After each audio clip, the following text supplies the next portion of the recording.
No one is talking about this with Charlotte Flair. In this video, we're going to talk about it because Charlotte Flair, she's gone through some serious stuff to get to this point. We all know that she's going to be challenging Tiffany Stratton for the Women's Championship at WrestleMania 41. It was a pretty foregone conclusion, even though Charlotte Flair had to suffer her a serious knee injury, tearing her ACL, MCL, and meniscus in December of 2023 in a SmackDown match with Asuka. She was dedicated to her recovery, and she shared the rehab process throughout on social media. Pretty cool documentation, if I say so myself. On February 1st, Flair secured her spot in WWE history by winning the Women's Royal Rumble match, earning a main event position at WrestleMania 41.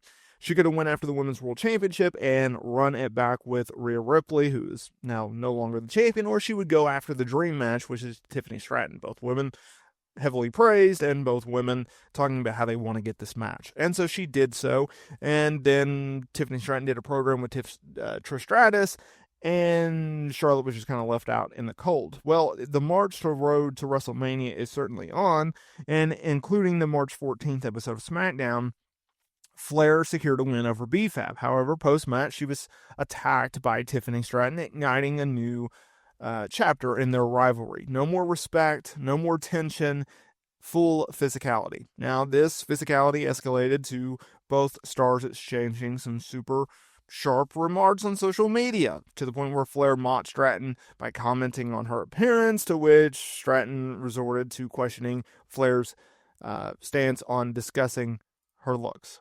Now, I want to keep in mind that this is where everything picks up. What if, and I know people are going to roll their eyes when I say this, what if Charlotte Flair loses at WrestleMania, right? Because I think the foregone conclusion, the expectation, the prediction from most WWE fans when they finally found out after hype video packages and vignettes for Charlotte Flair's grand return to WWE was Charlotte Flair was going to win the Royal Rumble, and she was going to go to WrestleMania, and she was going to win a major world title. The question was there. The answer was there, but there was one thing lacking. Which title would she go after? Obviously, Tiffany Stratton. And then the question was, all right, now she's found an opponent. Now she's found a title in which she wants to conquer and secure. Would WWE put her over? Of course they would put her over. Of course, Charlotte Flair, the women's GOAT. She's going to win a world title at WrestleMania. But my question to you is this. A question in which I don't think people are asking themselves. What if Charlotte Flair loses at WrestleMania? Is it really that foregone of conclusion that Charlotte Flair is going to win at WrestleMania? Do you really anticipate Charlotte Flair winning? Now, I do, and you do, but I don't think it's a foregone conclusion. I don't think it's a guarantee. I don't think it's a lock of a pick, of a stance, right? And I'll tell you why. Even though Charlotte Flair has been held in high regard by Triple H, and rightfully so, she's one of the best to ever do it, Charlotte Flair of 2025 is not Charlotte Flair of 2021, of 2020, of 19, 18, 17, 16, 15, or even 14. Charlotte Flair's in a very different situation because why? Well, she's being booked by Triple H. And even though Triple H is booking her as a top star, if you go back to her 2023 stats, she's barely above 500 in terms of her win-loss record. They also kept her as a babyface, which even Charlotte Flair would agree that is not her strong suit. She's better off as a heel. Her booking is not there. Her character is not there. And now she's kind of gone to this, I don't know, more elitist type character more than what we got with the Queen. Even though I even think on paper, how do you even achieve that? How is someone higher than the Queen? But somehow they've been able to do it. I think there's a real argument to be made that Charlotte Flair should not beat Tiffany Stratton at WrestleMania 41, and I'll tell you why. I think if you look at the current direction of WWE and its women's division, you have to take a real serious note to say that WWE is in a youth movement. They are not as reliant on older stars as, say, Vince McMahon was. I've seen this narrative that when Becky Lynch returns, she's going to be returning to put others over. Think about it. She put over Liv Morgan. She put over Rhea Ripley, all in 2024.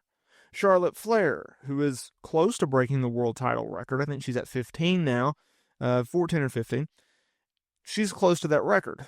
The world title record set by John Cena and her father Ric Flair at number 16, although I think Cena will break it and get to 17. Regardless, she will go down as the women's GOAT. She will likely break the world title record. But there is a huge difference in booking a top-tier star in absolutely in dominating fashion, a la Liv Morgan or Bayley, or pick a name. Charlotte Flair is in the position in which she can still win world titles, but I don't think that she is the star that WWE is necessarily building around. You look at all of the crops of women talent that WWE has signed in recent years, your Stephanie Valkyries, your Julias, and or your talents that have been elevated, your Liv Morgans and your Tiffany Strattons. I could even make the case that Nia Jax was elevated to a point in which I don't think anyone saw it coming whatsoever. At the end of the day, Charlotte Flair is always going to be a top-tier star. She's always going to be used in a top-tier role, and she's going to be booked as a top-tier star. But just because you're a top-tier star, a la John Cena for the last few years, does not mean that you have to be the centerpiece, the core of what a WWE product is and the programming, the anchor of the programming, if you will. That is not the case. Charlotte Flair is not the Charlotte Flair of old. If she wins the championship at WrestleMania, great. If she loses the title, or she loses the match and not wins the title at WrestleMania, that's great. I think the big talking point, and I think this is what the direction of Triple H is thinking, and I think this is the direction in which fans should be thinking, is WrestleMania, regardless of the outcome, should not be about Charlotte Flair. In fact, it should be the opposite. Charlotte Flair should do everything in her power to try to get Tiffany Stratton over. That is the goal of this match. That is the goal of this program. Because I've seen people, I've even talked to people where it's like, well, I don't get why Charlotte Flair won the Royal Rumble. I don't get why Charlotte Flair is the number one contender. And I don't understand why Charlotte Flair is once again challenging and ultimately going to win the championship. And I think you have to look at it and go, okay, I understand that you don't like Charlotte Flair as the anchor. Here's the good news. She is not going to be the anchor. She is simply a tool. She is a tool trying to help Tiffany Stratton become a bigger star because A, Tiffany Stratton's a younger star. B, she has a lot more runway than a Charlotte Flair. And C, she's going to be around for much longer than Charlotte Flair. Charlotte Flair has had her toe outside of the WWE universe for the last few years, whether that be bodybuilding or what have you. Now, that may have changed due to her injury that resulted in her leaving a year absence in her career. Regardless, the goal is all about Tiffany Stratton. As Tiffany Stratton just goes out there and doesn't screw anything up, she's going to have a banger of a match. And if booked correctly, regardless of whether or not she keeps her title or loses her title, she should come out of this program